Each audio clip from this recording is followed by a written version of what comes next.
Game تو ہے یہ، لیکن ہمارے ساتھ نہیں، اس لڑکی کے ساتھ۔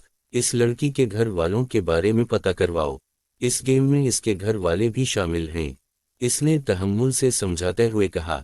مطلب تمہیں لگتا ہے کہ اس لڑکی کے گھر والوں نے ہی اسے یہاں بھیجا ہے؟ خضر نے بات میں حصہ لیا۔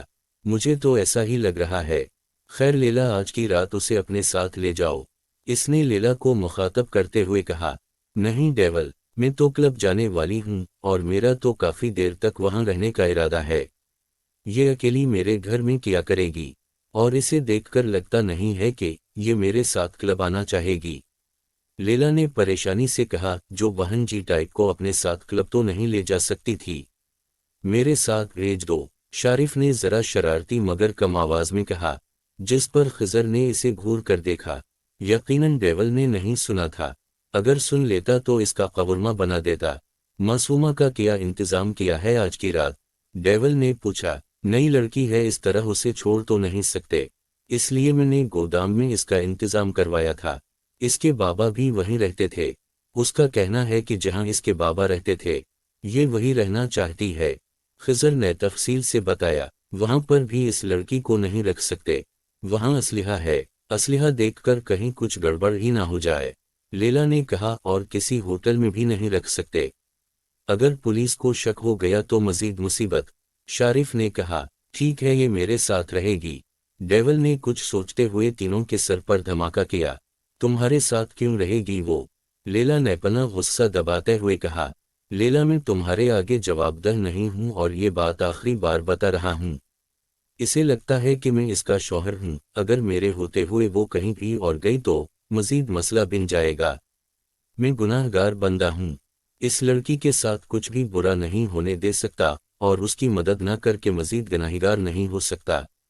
اسے صحیح سلامت اس کے گھر پہنچاؤں گا، تب تک اس لڑکی کو پتہ نہیں چلنا چاہیے کہ ہم کیا کرتے ہیں اور کون ہیں۔ نارمل انسانوں کی طرح اس کے ساتھ رہو، خاص کر کے تم، اس نے لیلا کو گھورتے ہوئے کہا۔ لیکن وہ تمہیں اپنا ہزبنڈ سمجھتی ہے ڈیول، اس نے ہزبنڈ پر زور دیتے ہوئے کہا۔ ہاں، لیکن میں اسے اپنی بیوی نہیں سمجھوں گا، میری نظر میں وہ کسی اور کی بیوی ہے، اور ہم تب تک اس کی غلط فہمی ہم دور نہیں کر سکتے جب تک یہاں سے چلی نہیں جاتی۔ اگر کسی کو پتہ چل گیا کہ یہاں کوئی انجان لڑکی ہمارے ساتھ ہے، سب سے پہلے انسپیکٹر سارم الرٹ ہوگا، وہ تو پہلے ہی ہمارے پیچھے پڑا ہے، صرف ایک موقع کی تلاش میں ہے، وہ صرف ایک، وہ بھی تم میں سے کسی کی نہیں بلکہ میری ایک غلطی پر نظر رکھے ہوئے ہے، اور میں اسے موقع نہیں دے سکتا۔ اور اگر لڑکی کو پتہ چل گیا کہ ہم کون ہیں تو سب سے پہلے یہ پولیس میں جائے گی۔ مجھے سمجھ میں نہیں آتا انسپیکٹر سارم تمہارے پیچھے کیوں پڑا ہے؟ ہم سب بھی تو ہیں۔ میں کتنی بار اس کا دھیان تمہارے اوپر سے ہٹا کر اپنی طرف دلانے کی کوشش کی، لیکن پھر سے وہ تمہارے خلاف ثبوت کیوں ڈھونڈنے لگتا ہے؟ انسپیکٹر سارم ہمیں کیوں کچھ نہیں کہتا؟ کیونکہ اگر درخت سے سارے پتے اتار کر کہیں بھی دیے جائیں تو بھی درخت نئے پتے اگا لیتا ہے، لیکن اگر اسی درخت کو زمین سے اکھاڑ کر پھینک دیا جائے تو وہ بنجر ہو جائے گا اور اس کے سب پتے سوکھ جائیں گے۔ انسپیکٹر سارم کی نظر درخت پہ ہے، پتوں پر نہیں۔ وہ صبح 10 بجے سے لے کر اب تک اسی کمرے میں بیٹھی تھی۔ وہ سفر کی وجہ سے اتنی تھکی ہوئی تھی، لیکن پھر بھی یہاں پر کوئی آرام کرنے کے لیے جگہ نہ تھی۔ اسے آرام کرنے کی عادت بھی نہ تھی، سارا دن تو وہ کسی نہ کسی کام پر لگی رہتی اور اب بھی کمرے میں گھوم رہی تھی۔ جب آہستہ سے دروازہ کھٹکھٹا کر وہ اندر آیا، گھر چلیں، لہجے میں اب بھی وہی نرماہٹ تھی۔ وہ مسکرائی، جی چلیں۔ اس نے صبح سے وہی برقع پہن رکھا تھا۔ وہ اپنا سامان اٹھنے لگی تو یارم نے اسے منع کر دیا۔ تم رہنے دو، میرا آدمی لے آئے گا۔ اسے چلنے کا اشارہ کر کے وہ آگے چل دیا۔ وہ بھی جلدی سے اس کے پیچھے آئی۔ وہاں کھڑے آدمی نے اس کے لیے گاڑی کا دروازہ کھولا۔ ٹیلی ویژن ڈراموں میں اسی طرح سے نوکروں کو دروازہ کھولتے دیکھتی تھی۔ آج اپنے لیے ایسی خاطر تواضع دیکھ کر اس کی ہنسی نکل گئی۔ پھر دھیرے سے تھینک یو بول دیا۔ گاڑی میں ان دونوں میں کوئی بات نہ ہوئی۔ پھر ایک جگہ یارم نے گاڑی روکی اور گاڑی سے نکل کر نہ جانے کہاں چلا گیا۔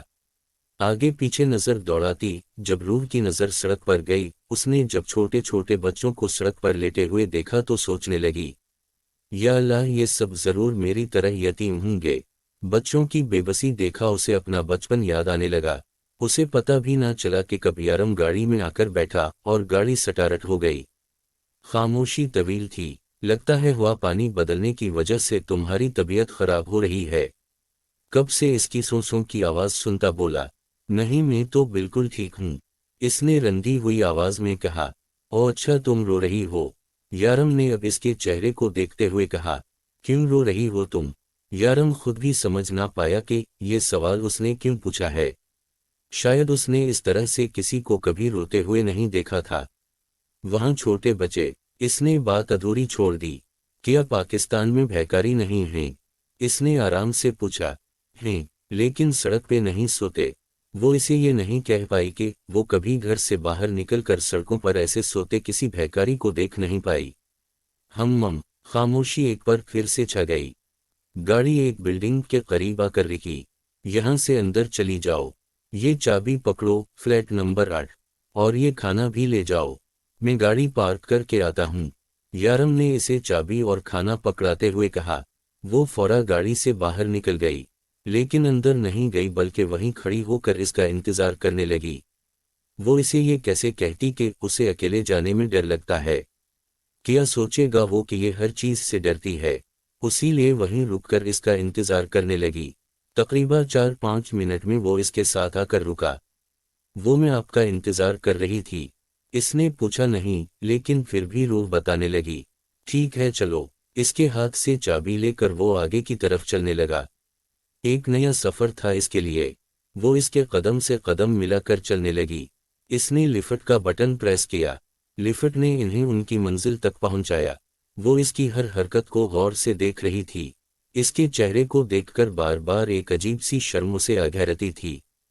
کبھی وہ شرماتے ہوئے اپنی انگلیاں چٹکتی، کبھی اپنی آنے والی زندگی کا سوچ کر مسکراتی، لیکن وہ سب کچھ جانتے ہوئے بھی انجان بنا رہا۔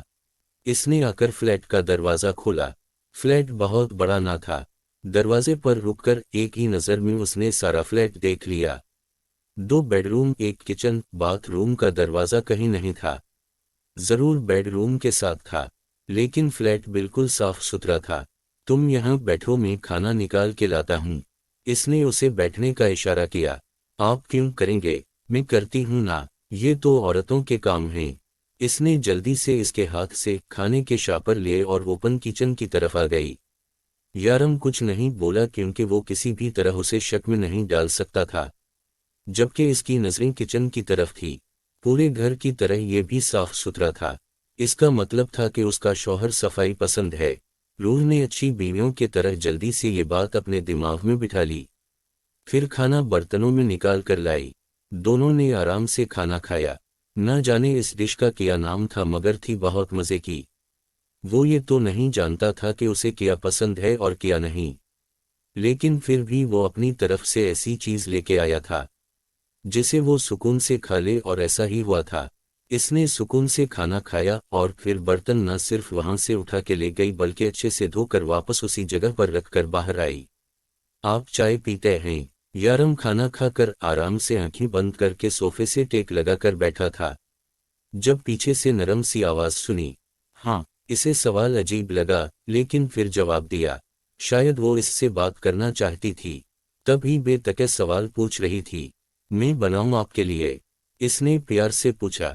ہاں بناؤ۔ وہ اس وقت تنہائی چاہتا تھا، اب وہ اسے کسی بھی بہانے سے میسر ہو کیا فرق پڑتا ہے۔ لیکن اس کی بات سن کر روح خوشی سے اٹھی اور چائے بنانے چلی گئی، اور پھر اگلے 5 منٹ بعد وہ چائے کے ساتھ حاضر تھی۔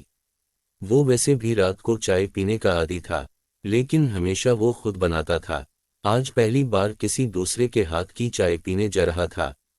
تم اس کمرے میں سو جانا، میں اس کمرے میں سوؤں گا، اس نے چائے پیتے ہوئے کہا۔ کیا مطلب؟ میں کچھ سمجھی نہیں۔ چہرے کی رونق غائب ہوئی تھی۔ میرا مطلب ہے مجھے کچھ کام کرنا ہے، تم بیکار میں ڈسٹرب ہوگی، ویسے بھی سفر سے تھکی ہوئی ہو، تم اس کمرے میں جا کر آرام کرو، میں اپنا کام ختم کر لوں۔ جی اچھا، وہ کہہ کر چائے کے کپ اٹھانے لگی۔ یہ رہنے دو، میں اٹھا لوں گا، تم جاؤ آرام کرو۔ وہ ہمیشہ سے اپنے کام خود کرتا تھا، میرے ہوتے ہوئے آپ کام کیوں کریں گے؟ وہ مسکراتے ہوئے بولی اور کپ اٹھا کر کچن میں چلی گئی۔ تقریباً 5 منٹ کے بعد گیلے ہاتھ اسکارف سے صاف کرتی باہر نکلی۔ اس نے اپنا برقع اب تک نہ اتارا تھا۔ ایک بات کہوں آپ سے، کمرے میں جاتی ہوئی واپس پلٹی۔ کہو، یارم نے اس تھوڑی دیر میں یہ اندازہ لگایا تھا، یہ لڑکی بہت شرمیلی اور بہت باتونی ہے۔ مسکرانا صدقہ جاریہ ہے۔ وہ بنا پلٹے فوراً اپنے کمرے میں چلی گئی، جبکہ یارم نے اپنے گال پہ ابھرنے والے بے ساختہ ڈمپل کو بڑی مشکل سے روکا تھا۔ جاری ہے۔